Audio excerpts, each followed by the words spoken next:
ओम गणेशाय नमः।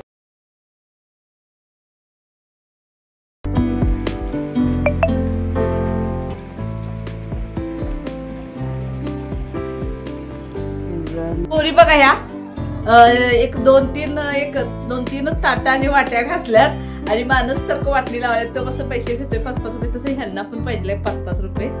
तर आता यांनी 5-5 रट्ट देणार आहे दोघींना. तर आता बघा संध्याकाळचे 7 वाजलेले आहेत आणि आता जस्ट मी घरी आलेले आहे शॉपवरून. तर आता इथे धूप दिवाबत्ती आणि धूप वगैरे करून दिवाबत्ती केलेली आहे आणि आरती लावलेली आहे.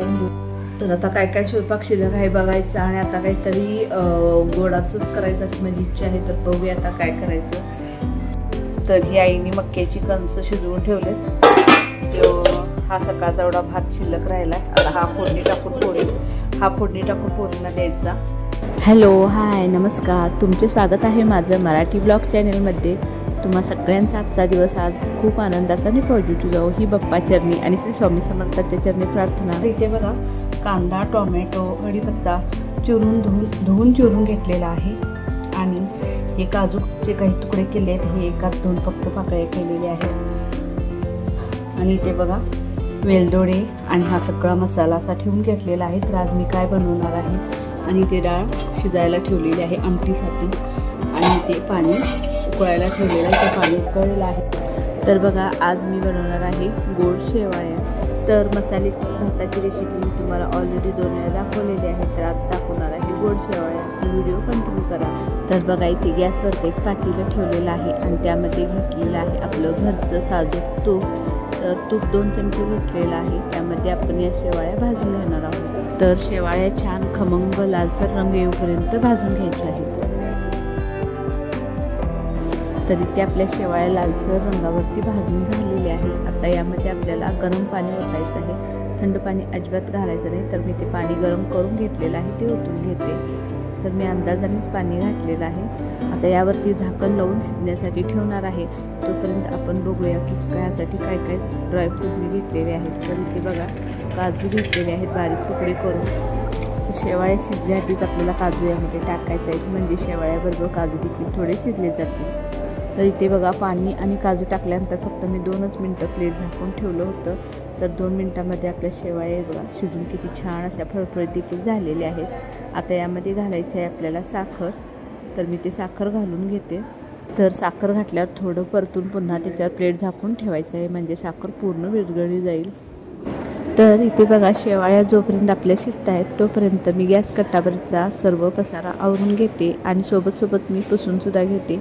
थोड्या वेळाने मी सारखं पुसत असते. त्यामुळे काय होतं खूप जास्त गॅस कट्टा घाण होत नाही. मग परत सगळा पसारा बघून मग स्वयंपाक करायला सुद्धा आपल्याला किचकिच वाटते. त्यामुळे सोबतच थोडं पुसून घेतलं तर स्वयंपाक करायला सुद्धा आपल्याला प्रसन्न वाटतं. तर मध्ये मी शेवाळ्या हलवून सुद्धा घेत होते. आता त्यामध्ये बघा इथे वेलची पूड मी बारीक करून घेतलेली आहे ती टाकून देते आणि थोडंसं हलवून 2च मिनटं फक्त प्लेट झाकून ठेवायचं आहे. मग आपल्या गोड शेवाळ्या तयार होतात. तर इथे बघा मिशोवरून मी एक पार्सल मागवलेलं होतं. तर ते काय आहे तर तुमच्या पुढ्यातच मी ते ओपनिंग करणार आहे आणि काय आहे हे तुम्हाला दाखवणार आहे. तर आपण हे ओपन करून घेऊया.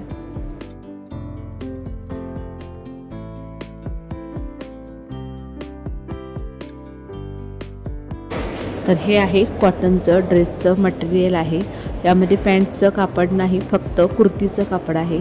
तर बघा किती छान आहे. मला खूप आवडलेली होती मिशोवर मी पाहताना आणि एकदम प्युअर कॉटन आहे आणि कलर वगैरे डिझाईन वगैरे खूप छान आहे आणि मला हातामध्ये कपडा देखील इतका स्मूथ वाटला. तर खूप छान असं हे कापड आहे. तर हा एकूण कपडा 3 मीटर आहे आणि याची किंमत 250 रुपये आहे. तर ह्याची मला स्वतःलाच कुर्ती शिवणार आहे. म्हणजे कुर्ती शिवल्यानंतर तुम्हाला नक्की दाखवीन. तर हा कपडा मला महाग लागला आहे का हे मला नक्की कमेंट करून सांगा. तुम्हाला देखील आवडला का हे देखील कमेंट करून सांगा.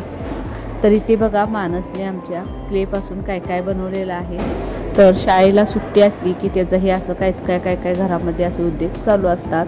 स्कूलमध्ये देखील असं काही बनवून आणायला सांगतात तेव्हा त्याचं हे चालू आहे. तर खूप छान असं बनवलेलं आहे सगळे आकार वगैरे. तर आज खूपच छोटासा व्हिडिओ बनवलेला आहे. व्हिडिओ कसा वाटला मला नक्की कमेंट करून सांगा आणि व्हिडिओ जर तुम्हाला माझे आवडत असतील तर लाईक शेअर आणि सबस्क्राईब करायला विसरू नका। तसेच आजचा व्हिडिओ पूर्ण पाहिल्याबद्दल तुमचे मनापासून धन्यवाद। थँक्यू।